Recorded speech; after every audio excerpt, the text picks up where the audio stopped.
السلام عليكم ورحمة الله وبركاته. اللهم صل وسلم وبارك على سيدنا محمد وآل محمد. يلا بينا نبدأ نعمل الكشري بتاعنا الجميل. أول حاجة هي حطيتها هي العدس، وحطيت عليه رشة كمون ورشة ملح، وهنسيبه يغلي مع نفسه. بعد كده حطيت طاسة وحطيت فيها شوية زيت والبصل، والزيت بتاع البصل هنستخدم الباقي الكشري لأن أنا كنت بحط البصل. تمام. وقلبت البصل كده لحد ما يحمر. هتلاقوني كده متلبكة وخايفة كده عشان أول مرة أسجل فيديو على اليوتيوب، فخايفة وكده، فيا ما تركزوش معايا يعني كده. وانا كنت بقلب البصل عشان ابتدى اللي هو لونه يبقى ذهبي شوية كده. متنسوش تعملوا لايك وشير وتفعلوا زر الجرس عشان يوصلكم كل جديد مني. وانا هنا كنت بوريكم البليلة وطلعت البصل، شايفين لون البصل عامل ازاي؟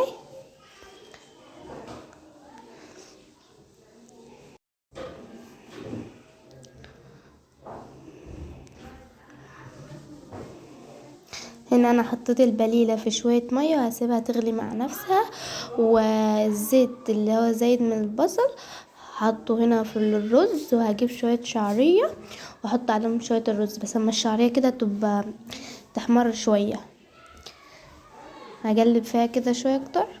بعد كده هجيب الرز وانزل بيه. متنسوش تعملوا لايك ماشي. هنا كنت بوريكم التوم اللي هنعمل بيه باقي الكشري. وهنا كنت جبت الرز وهقلب فيه شويه كده لحد ما يتفلفل كده شويه معايا. بعد كده هنزل بيه بالتوابل، بعد كده شويه الميه. تمام. وهنا بقلب يعني في الرز، ودي التوابل، دي ملح وكمون وفلفل اسود وكزبره، وهحط بيها باقي الكشري زي الرز والصلصه وكده. وهنا كنت زودت الرز. متنسوش تعملوا لايك.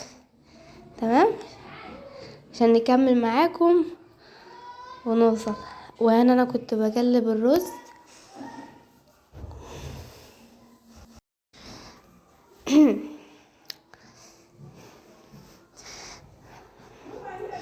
هو هنا الرز كده كان طاب، فهنقله بقى عشان احط مكانه حاجه وكده. متنسوش تعملوا لايك. وهنا كنا بنعمل الصلصه بتاعتنا، حطيت من الزيت اللي احنا جالنا بيه البصل وهنحطه هنا. تمام. بعد كده هنعمل نحط بقى التوم. التوم اللي احنا دجناه هنحطه في الحله. ونسيت اوريكم ان انا العدس طاب وصفيته وحطيته، نسيت والله. وانا هنا كنت بقلب التومه بتاعت الصلصه. هوريكم التومه لسه محمرتش وكده.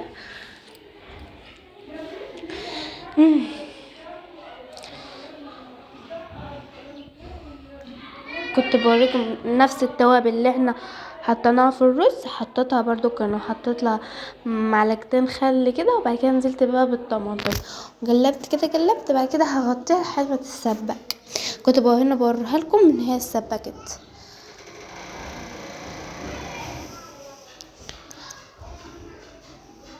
بعد كده هنعمل الدجة. تمام. لو كان يعني صوتي كده عامل فعشان انا والله كنت خايفة وكده عشان اول فيديو كده، فاهمين؟ الدجة انا دجيت توم وحطينا خل وليمون ونفس التوابل اللي احنا حطيناها في الرز والصلصة حطيتها برضو هنا، وقلبتهم كده، بس كان طعمها حلو خالص. وهنا هعمل باقي الشطة الحراجة، هحط شوية الزيت اللي فاضل من الزيت بتاع البصل. متنسوش تعملوا لايك. انا اسفة على صوت عشان عندي برد. بعد كده هحط معلقتين شطة على حسب ما انتوا بتحبوا. لو بتحبوها حراقة خالص، في ناس بتزود كمان الشطة، لو بتحبوها حراقة خالص زودوا، بس احنا يعني وسط كده. تمام. بعد كده هقلبهم وهنزل بيهم بمعلقة صلصة وشوية دجة. تمام. نقلب بقى في شويه ونخليها شويه على النار كده لحد ما تتسبك كده شويه. بعد كده هنسلق المكرونه، حطيت شويه زيت وشويه ملح. تمام. انا بنخلي المكرونه دي في الاخر عشان ما تعملش. نزلت بقى بالمكرونه كلها.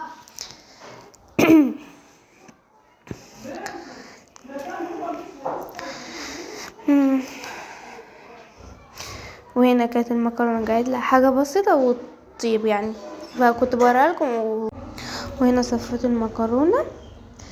وادي الكشري الجميل بتاعنا، متنسوش تعملوا لايك وشير وتفعلوا زر الجرس.